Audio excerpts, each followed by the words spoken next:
Hello everyone, I am back from my little maternity leave. I have now a super cute 2 months old, and if I'm looking down like that, it's the monitor. He is keeping me a little bit busy these days. I wanted to share two thoughts with you that are opposing, if you will. I want to create a tension and kind of leave you with that tension. So, number one, point A, the band Muse. I love the band Muse, probably my favorite band on the entire universe. And they have a very particular style, certainly influenced by Queen and also Radiohead, but they're not Christian or anything religious in that sense. They are very critical of power. And so, to be honest with you, listening to their music has inspired me, if you will, to fight something. And I'm going to tell you what it is that I'm fighting when I'm done with the point B. So stay tuned. So in particular, their older works are very, very uplifting in the sense that they call out abuse. It's surprising how many of their songs have lyrics that mention that we will stand up for our rights, or that the soul is unbreakable.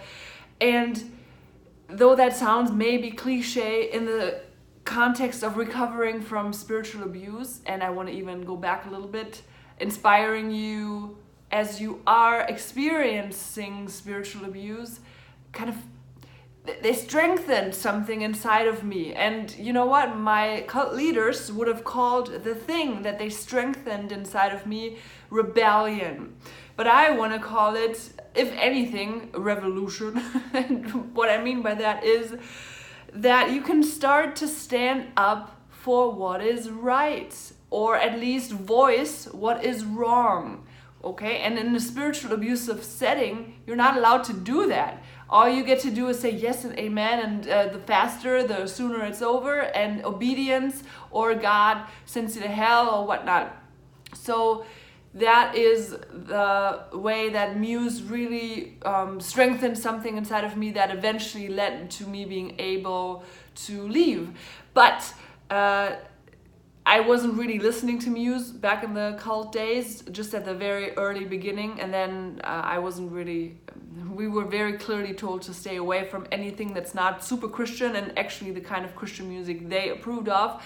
And so it was more in the aftermath that I listened to their music, and it really met something inside of me and drew it out.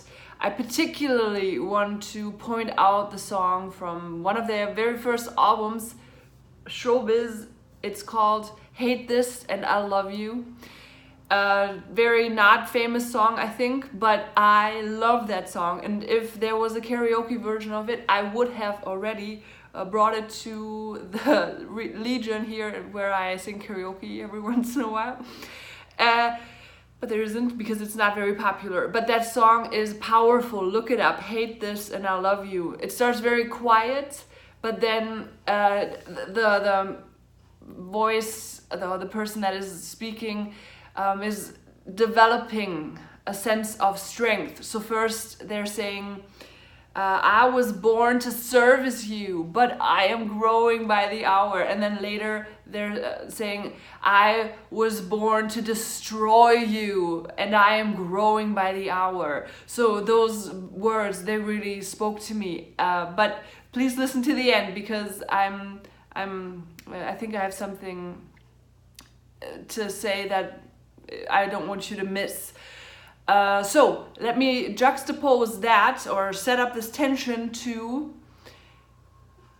there is the words of Mr. Rogers. I was not raised on Mr. Rogers because we didn't have him in Germany, but now that I have kids and they watch Daniel Tiger, and I saw Won't You Be My Neighbor and whatnot, I'm aware of him and his wonderful contribution to America.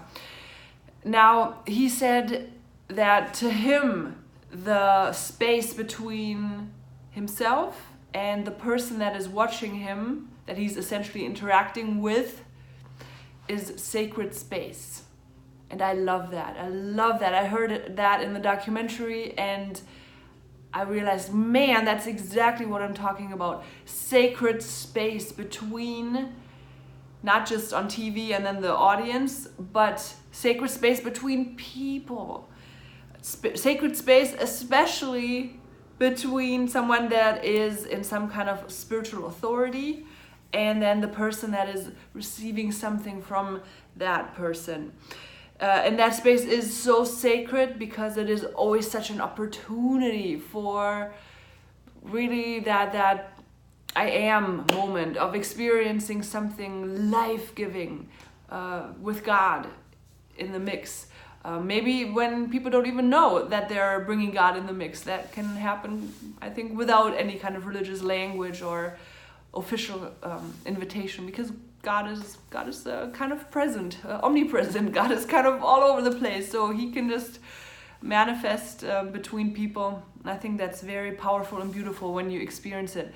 And the sacredness of that space is also expressed by the vulnerability of it. And that's what Mr. Rogers was saying or seeing. That's what inspired him to start even a career in TV as a minister to children, that he saw that the things that were told to the children in these cartoons or in these dumb sketches where people threw cakes at each other or pies, that he just thought that is not valuable, that won't help the children. And I don't know if he actually thought that it will actually hurt the kids. Quite possibly he did. But that's how I feel. I feel that a lot of what's happening in the sacred space between people in spiritual authority, if they know it or not, and recipients, people that look up to them for some kind of advice or guidance, or, you know, what is God like? That space is so marked by its vulnerability, because you can really mold a person here, you can affect a person, and you can learn to manipulate them. And that's what spiritual abuse essentially is, manipulating people perfectly. Now, what does that have to do with the song I talked about? The I was born to destroy you, but I'm growing by the hour. So I thought about that. Here's how I want to bring this together. Sacred space and destruction. Two things that sound like I'm saying now we're gonna have to destroy some evil people. But the thing is, that's not how I view it. The thing that I would like to destroy, that would be the revolution that I would get behind, is that people don't know what spiritual abuse is. And the sad thing is that there's a lot of systemic spiritual abuse, especially when there's one-on-one mentorship in the evangelical world. It's something that I've seen a lot wherever I actually turn, which is why I think I've said this before, it makes it hard for me to even go to church anywhere. I feel like there's a lot of people perpetuating the feeling that people need them to know how to be a Christian, how to know what God is saying. They need their interpretation of the Bible to know how to do the will of God and whatnot. And there's overall a lack of understanding, and maybe also a lack of desire to not control people, to not kind of feel like you have to make it happen for them, because the reality is, I think faith is a very personal thing, and it also is a very corporate thing, but it has to be certainly personal. And how can it be personal if you're constantly from the pulpit or from some lay ministers, when you're constantly being told that you need to show up at church, you need to come to Bible study, you need to confess your sins to someone that works there or whatever, and that you need to go there to know what God is saying to you, and you're not being steered to look inward.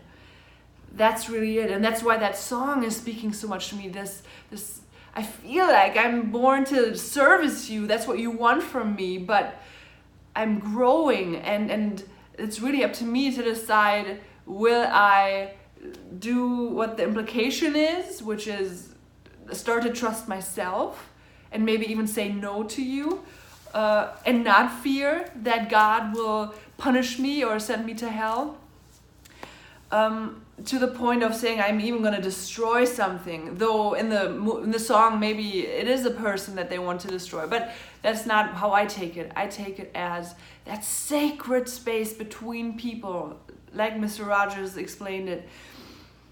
I want to destroy this nasty, controlling, manipulating, legalistic, scary thing that creeps in and really hurts people. I think the perpetrators or the perpetuators, the people that dish out spiritual abuse knowingly or unknowingly, they are hurting by becoming someone who's hurting another person as much as, no, not as much maybe, but still just like the person that receives it. So at the end of the day, I wanted to say this in 10 minutes or less, I'm so close. At the end of the day, I want to destroy that people don't understand how sacred it is when they deal with another person. And that is also something that has a lot to do with spiritual abuse. I'm not the only person. I know now so many more people in my circles on Facebook that do other videos. And some people take on specific organizations or talk from the experience of having been part of a certain denomination. And that's just because of my personal experience. Is not my angle. My angle is more, I see it all over the place. I'm moving in all sorts of different religious circles, not just evangelicals, and I've seen spiritual abuse everywhere, and I see it in the way people talk about faith in movies, like what's kind of considered to be normal, and I have to say that is the thing that I want to help bring down, that we don't know how to treat the sacredness of dealing with each other just rightly. So now I haven't really defined what spiritual abuse is, and I don't think I need to, because there's a lot of that already in the videos I've created, and I'll just keep using examples of how spiritual abuse manifests.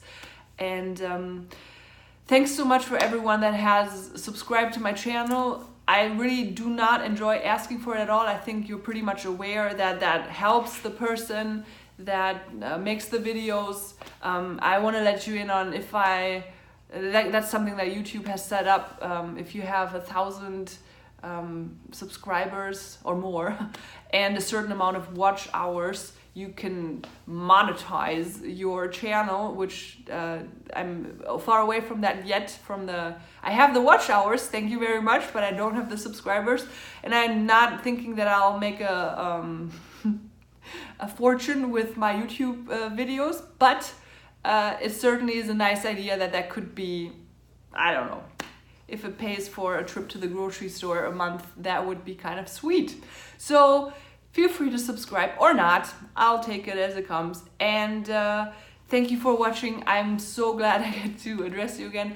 Everyone that is leaving feedback or writing me emails, or I'm now on Instagram too and Twitter, reaching out. I'm so grateful that people feel comfortable and that I get to communicate with fellow people in the revolution on claiming for yourself and hopefully claiming that sacredness back in the space between you and another person.